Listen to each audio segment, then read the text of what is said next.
Hey, what's up? It's your boy Gerard Green. So, I don't normally make videos talking about hot political issues because this is not my platform, but I do have a couple of things to say. My opinions may not be welcome to a lot of you. They might be unpopular to a lot of you, and I'm not apologizing for anything. It's just how I feel. We are in a major crisis as humans.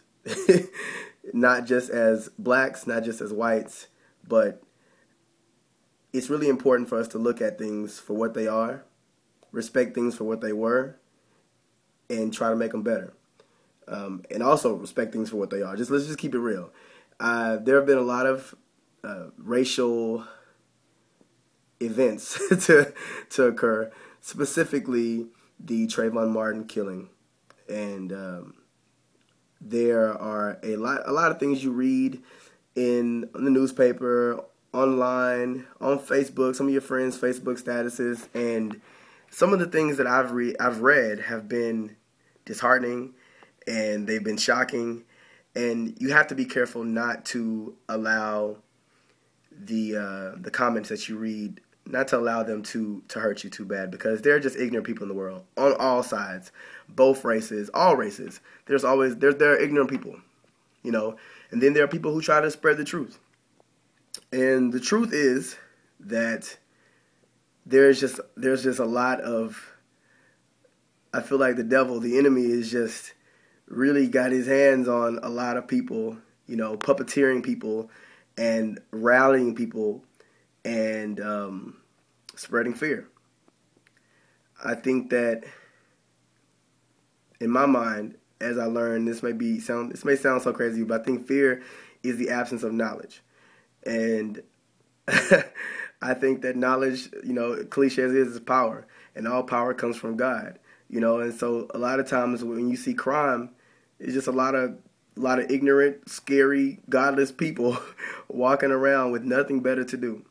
I'm not saying that George Zimmerman is a ignorant, godless person. What I am saying is that when issues like that arise, when tragedies like that occur, you have ignorant, godless people trying to ignite fear in others and rallying them to do ridiculous things on both sides. It's no secret that I am a black man. And I have also been, a victim of racial profiling in so many ways.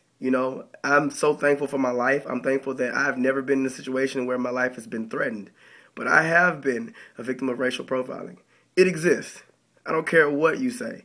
I'm standing here actually, but I'm coming to you as a man who enjoys company and has friendships with people of all races, from all backgrounds.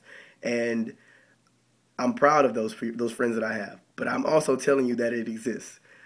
I've heard on so many levels people saying, some of the quotes, some of the comments that I've heard all throughout my life were, slavery's over, or it's not that bad anymore. We've come so far.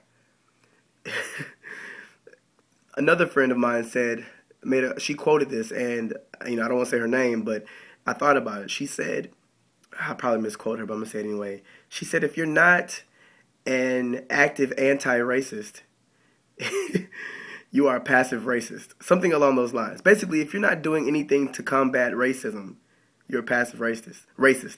And that may sound like a bold statement, and you yourself might feel like, oh my gosh, he's calling me a racist. Oh, the shoe fits. There have been a lot of articles that I've read, and even a lot of Facebook statuses from friends who are saying, we are America, we need to stand together and stand united. That's true. But in my mind, in order to unite with other races, other people from other backgrounds, you have to know a little bit about them. A lot of people, they don't want to talk about issues of race. They don't want to talk about race crimes. They don't want to talk about hate crimes because it makes them feel guilty sometimes. They want to move on and progress. They want to move forward, but what they don't understand is that you cannot move forward without knowing where you come from, without knowing where people come from, without knowing people's disparities, without acknowledging people's disparities. You can't move forward. You'll never move forward. Like, you cannot be a progressive nation without understanding that there are people who are suffering from things to this very day. Now, slavery may not exist. It doesn't exist anymore. But I guarantee you that there are people who still feel the effects of slavery based off of discrimination, driving while black. And it's not just black people. There are hate crimes all over America. But one thing that blows my mind is how people like to do tit for tat, an eye for an eye. Well, no one made a comment. No one's raising hell about the black on white issues, the black on white crimes. No one's rallying or marching with a black on black violence. Yes, they are. People are marching and protesting against black on black violence.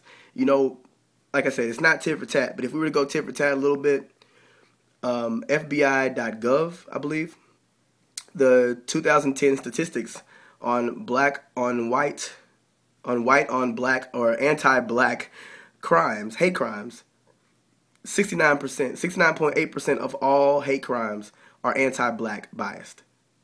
I'm not gonna say numbers don't lie, but it is what it is. But I'm also not saying that we should discredit other hate crimes. But this is just the constant thing that we're seeing in America. This is the constant thing that's happening, that's going on, that people aren't acknowledging, and they're getting a lot of attention. The reason why they're getting attention is because there are people who are like saying we're gonna make people know about this. We're gonna make people understand that these things are going on. If you want to make the world aware of hate crimes, shout them out. But don't sit back and be like, no one's rallying for them. Then you rally. You know what I'm saying? Like, if you have a problem, then you rally peacefully. I pray that you do it peacefully, but you rally. Make your voice known, but don't do tit for tat just because, a young black man is dead at the hands of a non-black. And a lot of people, what's going on is that we may not see race because we see that an injustice was done, but there are people in his community who are seeing this every day. They're saying this happens all the time. They're not just up in arms because it's a little black boy. They're saying that it happens all the time. It's been happening often. That's why they're rallying. That's why they're protesting. That's why we're rallying and protesting. But what I would like to say is, I think the hoodies. Hold on, I'll be right there. It's my baby sister. She came in the middle of my video, but I'm not gonna edit it out. I'm gonna keep it raw. I'm gonna keep it real. What I want to say is that the hoodies and everything, the unity, it's all a good look. Buying the Skittles and the Arizona tea, that's a good look. But you know what? Now we got to take the hoodies off. We got to take the hoodies off and march and educate people on these issues. It's crazy because after Troy Davis died, I said to myself, after he was killed, after he was executed, I said, in a few months to a few years, the fire's going to die out and people are going to forget him. I'm not saying that people all the way forgot him, but there are a lot of people who were rallying for him and then they stopped rallying for him. And I fear the same for Trayvon Martin. I feel that some people have been up in arms and excited and crazy and throwing fits and black power this and down with the system that. And in a few years, they're going to forget about Trayvon.